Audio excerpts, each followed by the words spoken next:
ඔය වගේ ලොකු ක්ලාස් එකක මේ කෑ ගහනවා කියලා මාව කලින් මං මාව පන්තියෙන් එලවලා. හරි.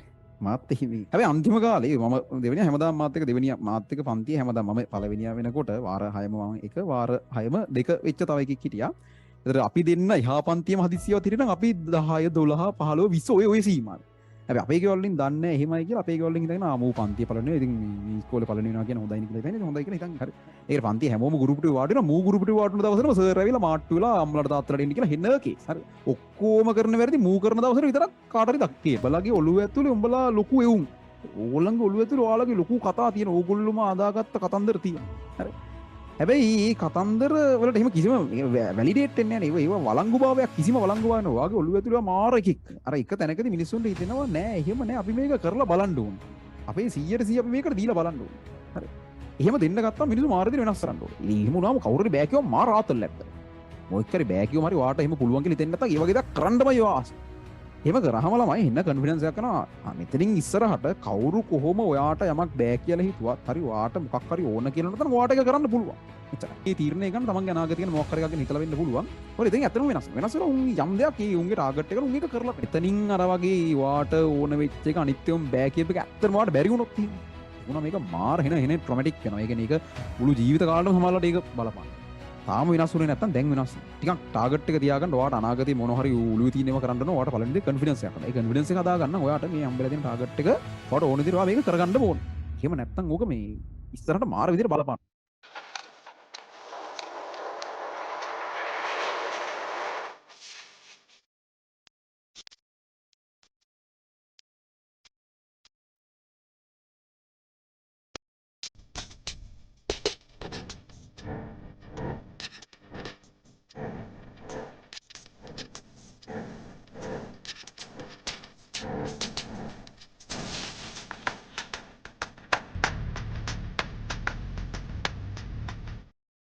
ඒලෙලින් අපේ ඉස්කෝලේ මම කොළඹ රොයල් එකේ බෙස්ට් රිසල්ට් එක ඉස්කෝලේ හොඳම රිසල්ට් එක මම ගනී කියලා ඉස්කෝලේ කිසිම ගුරුවරයෙක් විශ්වාස කරන්නේ නැතුව ඇති. කිසිම ගුරුවරයෙක් හිතන්නේ නැතුව. හරි. ඒක සාමාන්‍යයෙන් මේ ඒ කාලේ වෙනකොට මාව දැන් මම මෙඩිසින් යනවා කියලා නම් ගොඩක් අය හිතන්නේ. ඒක හිතනවා ඒක සාමාන්‍ය දෙයක්. නමුත් ඉස්කෝලේ හොඳම රිසල්ට් එක මම ගනී කියලා මම කොළඹ දිස්ත්‍රික්කේ දෙක. හොඳම රිසල්ට් එක මම ගනී කියලා ඔය හිටපු කිසිම ගුරුවරයෙක් විශ්වාස කරන්නේ නැහැ. කවුරුත් ඔය හිතන්නේ නැති කතාවක්. ඊයරවත් ඒක විශ්වාස කරන්නේ නැහැ. එහෙම විශ්වාස කරන්න නැති වෙන හේතුත් තියෙනවා. මම මේ ඔය අපි කියන්නේ පන්තිවල මේ ළමයි කෑ ගහනකොට මම කියන්නේ කතා කරලා අහුවෙන්න එපා කතා කරොත් පන්ති ගෙලවනවා කියලා.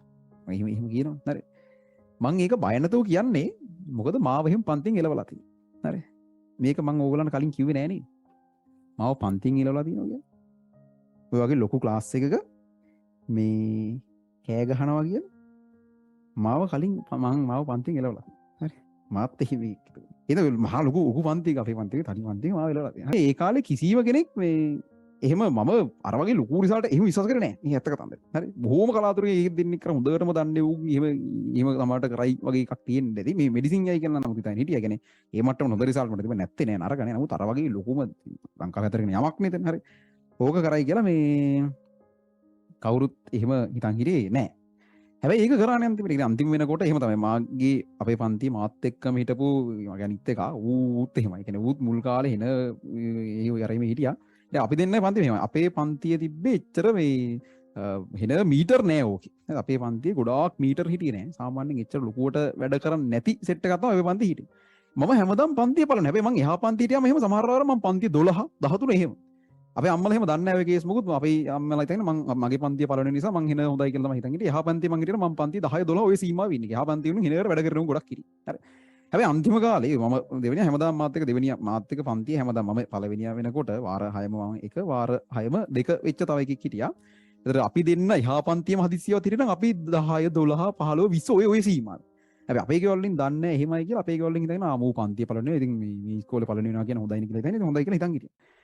ඊට පස්සේ අන්තිම කාලේ මාස විභාගෙට මාස 3ක් 4ක් තියලා තමයි මේ ඔක අපි තීරණය කරන්න මචං දැන් අපිට මේක කරන්න පුළුවන් නේ. මේ ඒ නිසා මේක අපි බහැලා කරමු වගේ එකකට අපි දෙන්නම ඔය කතන්දරට එන ඔය තීරණයට ඇවිල්ලා ඇත්තටම අන්තිම කාලේ ඔය සියලු පලිබෝධ අනම්මනම් ඒ අනම්මනම් බහුබූත ඔක්කොම නවත්තලා මේක මේ බහැලා කරන්න පටන් ගන්න. ඒකට හේතුව වෙන්නේ අර අපි දන්නවා අපිට පුළුවන් කියලා. මම ඔය හැමදෙස්සෙන් කියන උඹලගේ ඔළුව ඇතුලේ උඹලා ලොකු එවුන්. ඕගොල්ලන්ගේ ඔළුව ඇතුලේ ඔයාලගේ ලොකු කතා තියෙන ඕගොල්ලෝම අදාගත්ත කතන්දර තියෙන. හරි. හැබැයි මේ කතන්දර වලට එහෙම කිසිම වැලිඩේට් වෙන්නේ නැහැ නේ. ඒව වළංගු භාවයක් කිසිම වළංගු භාවයක් නෑ. වාගේ ඔළුව ඇතුළේ මාර එකෙක්. හරි. වා මෙහෙම කරනවා වාට මෙහෙම සිහි විවිධාකාර හීන තියෙන. හරි. දැන් නම් ගොඩක් යොන්ට හීන මතක නැහැ. ඒ ඉස්තර හිතන් කරපු ලොකු ඒවා දැන් බෑ කියලා වගේ තියෙනවා. සම්පූර්ණයෙන් හැඳි ගෑවිලා ගිහිල්ලා තියෙනවා. හැබැයි එහෙම කතන්දර තිබ්බනේ ඔයගොල්ලෝ ඔළුව ඇතුලේ. හරි. දැන් ඒ ටික මේ නැති වෙලා ගිහිල්ලා ඉතින් සමහරුන්ගේ එහෙම විවිධාකාර ප්‍රශ්න ඇති ඒවත් එක්ක. හැබැයි නමුත් ඒවා තාම ඇති එහෙම මතක් කරලා බලන්න මොනවද ඒවා කියලා. හරි. ඒතර ඒවා කරන්න බෑ කියලා ඔයාටම සමහරට තේරිලා. හැබැයි මේ අර එක තැනකදී මිනිස්සුන්ට හිතෙනවා නෑ එහෙම නෑ අපි මේක කරලා බලන්න ඕන. අපේ 100% අපි මේකට දීලා බලන්න ඕන. හරි. එහෙම දෙන්න ගත්තාම මිනිස්සු මාර දින වෙනස් වෙනවා. හරි. ඉතින් මම ඔය කියන කතන්දර ඇතුලේ මම ලංකාවේ 4 වෙනි මාත් හිටපු අනිත් එක ඌ ලංකාවේ 6. මම කියලා තියෙන කතන්දරයක් ඕකත් මේ නිතර කියද්දී එහෙම ඌත් අර ජාතියෙකෙත් තමයි. හරි. අම්මෝ ඒ කියන්නේ මේ ඌ තමයි මම වැඩිපුරම උටත් හොරෙන් දෙමව්පියෝ ගෙන්නලා උට දේශනා ඒ අම්මලාට තාත්තලාට දේශනා එහෙමත් දීලා තියෙන ඉච්චරට මේ අර ඉස්කෝලේ එහෙම අර එහෙම එකක්. හරි. ඒකට පන්ති හැමෝම ගුරුප්ට වාඩි වෙනවා. මූ ගුරුප්ට වාඩි වෙන දවසේම සර් ඇවිල්ලා මාට්ටු වෙලා අම්මලාට තාත්තලාට එන්න කියලා හෙන කේස්. හරි. ඔක්කොම කරන වැරදි මූ කරන දවසට විතරක් කාට හරි දක් තියෙනවා. එහෙම එකක් හෙන පුදුම අවාසනාවන්තෙක් වැරදි කරොත් අනිවාර්යෙන් අහු වෙන එකක්. ඒ වගේ එකක්. හරි. මට මේ කියන්න ඕන කරන්නේ ඒ කියන්නේ සමහර මිනිස්සුන්ට එනවා එක තැනක් මෙතනින් පස්සේ මේක වෙනස් කරන්න ඕන. කියලා මේ බොහොම පොඩි කාලයකට තමයි හෙන මේ ඊට කලින් සම්පූර්ණ වෙනස් මිනිස්සෙක් වෙන්න පුළුවන්. හැබැයි එක තැනකින් පස්සේ අර විදිහට වෙනස් වෙනවා. ඒ වෙනස් වෙලා ලස්සන කතාව කියන්නේ එහෙම වෙනස් වෙලා මේ ඒගොල්ලෝ ඇත්තටම උන් හිතන එක කරනවා. හරිද? මේ හිතන එක කරනවා. මම මේ කියන්නේ මේ උදාහරණ ඕන තරම් තියෙනවා.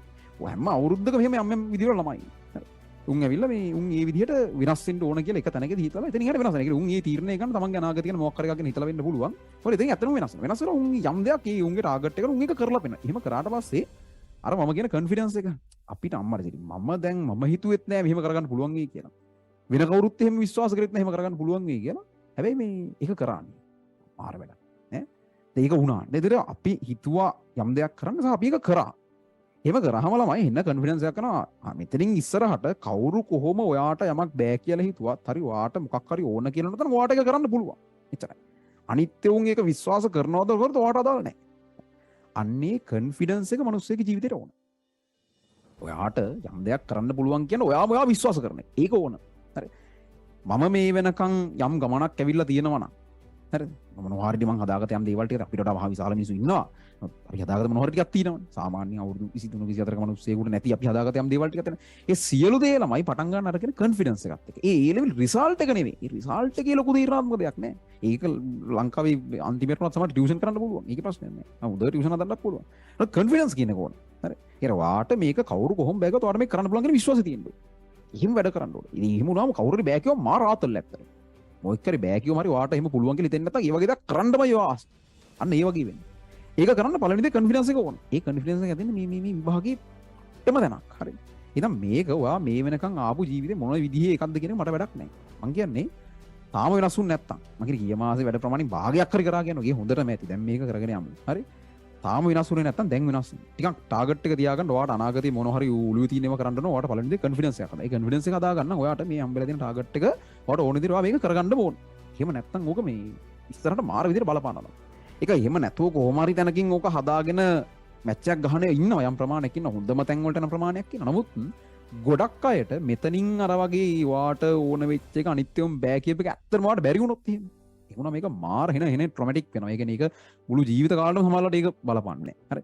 මේ තියෙන එක මොකක් හරි හේතුවක් නිසා ගස්සගත්තොත් ඉතින් ඕගොල්ලන්ට ඒක මාර ලොකු බලපෑමක් වෙනවා මුළු ඉස්සර. ඒ හින්දා දැන් තමන්ගේ තියෙන විවිධාකාර ඔය පලිබෝධ අනම්මනම් ඔයාගේ තියෙන විවිධාකාර මේකට අනිත් පැත්තට මේකට නරකට බලපාන විවිධාකාර හැසිරීම් සේරම අයින් කළා දාන්න. දැන් ඒක අයින් කරගන්න ඕන. හරි.